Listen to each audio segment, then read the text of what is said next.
सुनीद है कि आटा 1300 से 2300 तक या 2000 तक या 1800 ऊपर लेके बगैर किसी वजह का नोटिफिकेशन है या नहीं है। अगर है भी है फिर भी हम नहीं मानते हैं। रावलाकोट डिपो की तरफ से कि आपको जो गोरा मिल का आटा मिलता था ये 2000 रुपया मन के साथ इसकी अमाउंट बढ़ चुकी है। तो हमने तो सुनीद है कि आटा 1300 से 2300 तक या 2000 तक या 1800 ऊपर लेके बगैर किसी वजह का नोटिफिकेशन है या नहीं है। अगर है भी है फिर भी हम नहीं मानते हैं। हम पहले से बड़े परेशान हैं। तो अब ये है कि गवर्नमेंट अभी तब्दील हुई है, अभी नया वज़ीर आज़म आया है। हाँ, वो नया वज़ीर आज़म आए, नया आकर उनको नोटिफिकेशन करता है, वो इस तरह से बात करते हैं फिर तो ठीक है। लेकिन डीएफसी साहब को हम खबरदार करते हैं, बड़े अदब से डीएफसी साहब को खबरदार करते हैं कि वो जितना काम किया ये भी उन्होंने गलत किया कि वो तो कौम से माफ़ी मांगे।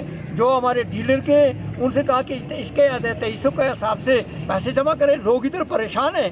तो पता लगता है, मुझे तो लगता है कि ये कहीं एजेंट होंगे कि लोगों में अफरा तफरी पैदा करो और ऐसे मामला करो। ऊपर ईद है और लोग परेशान हैं। 5K में लोग हैं, हकीकत में मैं आपको बताऊं कि 5K में लोग हैं। और ये इस तरह की ये बात मैं खबरदार करता हूँ डीएफसी को, एक आज़ाद शहरी होने की हैसियत से। फिर मैं जिरगे का एक जनरल सेक्रेटरी हूँ, साहब का जनरल सेक्रेटरी हूँ।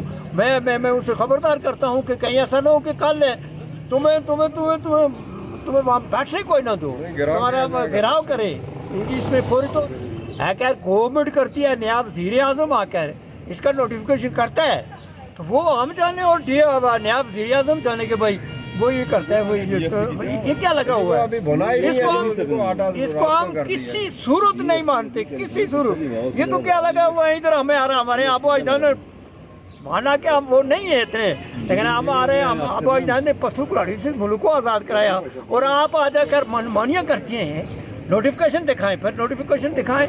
जब नोटिफिकेशन भी नहीं है फिर रातों रात गवर्नमेंट बनती है और रातों रात आपने आटे को वहाँ ऊपर 1000 बढ़ा दिया। ये नहीं होगा। अगर आप मजीद हमारी वीडियोस देखना चाहते हैं तो एजेके एक्सक्लूसिव डिजिटल को फॉलो और लाइक करें।